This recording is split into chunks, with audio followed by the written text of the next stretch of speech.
And time to take a look at what's been making headlines, not only just in the newspapers, but also in digital media. I have to stress that. And for that job, that fell on the shoulders of Diptyque Laurent, who's here with me today. And you're starting, Diptyque, with reactions to Syria, where Bashar al-Assad has sent troops to support the Kurds fighting a Turkish offensive in the country's north. That's right, and that all obviously coming after Donald Trump withdrew U.S. troops from the northern border areas, essentially giving the green light to Turkey to advance into northern Syria. That withdrawal of U.S. and French troops is already underway. You can see as the Syrian daily El Watan noting here. Now, the Syrian government support for the Kurds is a major shift in alliances. That's according to The National, which is an Emirati paper. For one writer in the paper, Trump has essentially handed his enemies exactly what they wanted. This writer saying that the sectarian, ethnic and communal violence unleashed by Turkey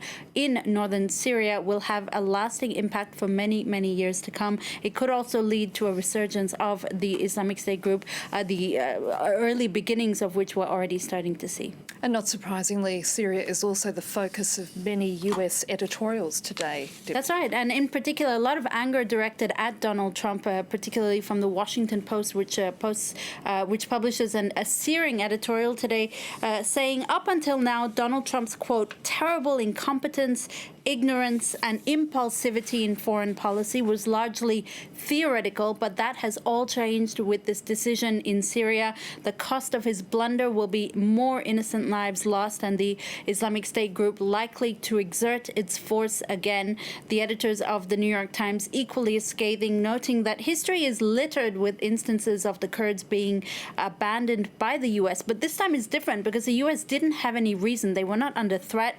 to make this decision. I quote the Times, which says, they say if you break it, you own it. But in this case, it seems like all the U.S. has done is break it.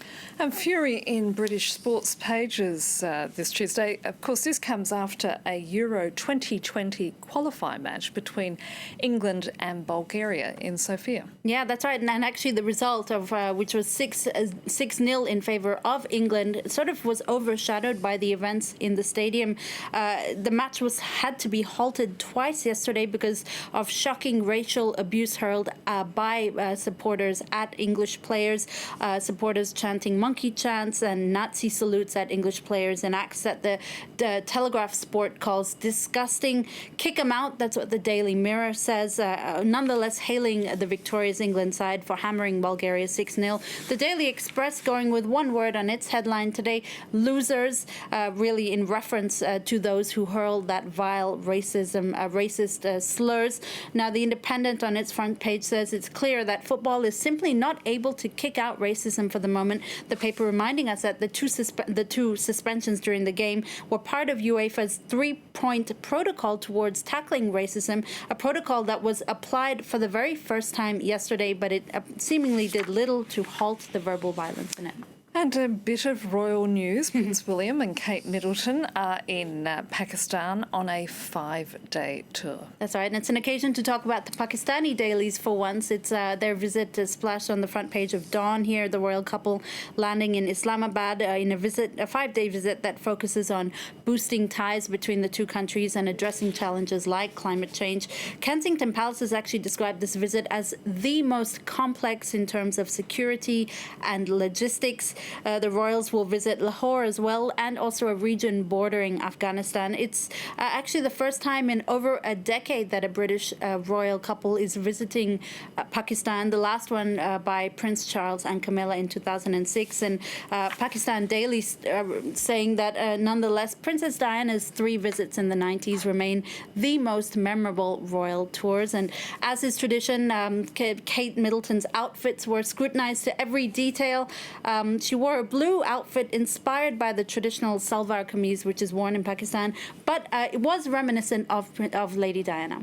Finally, there are good news for avid emoji users. Apparently more than 200 new emojis will be hitting our smartphones by the end of the year.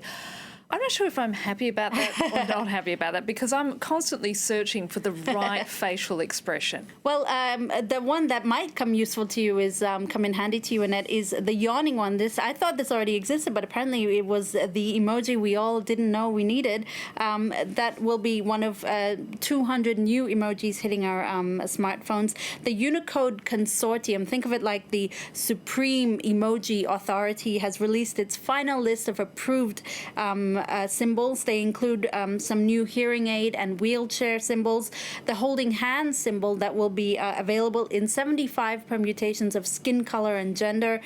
You also have an emoji for garlic, for falafel, and for a 5-string banjo. And as I mentioned, the one that was probably the most missing from our repertoire, the yawning one, that will allow us to express our supreme boredom, fatigue, and disinterest with everything. Yes, I have to admit the one that I use the most is the rolling eye. So do I. I love that emoji. It says so much. Dipti, thanks for that. And of course, if you want to take a look at the stories we've just been talking about, including those new emojis, you can head to our website, that being france24.com.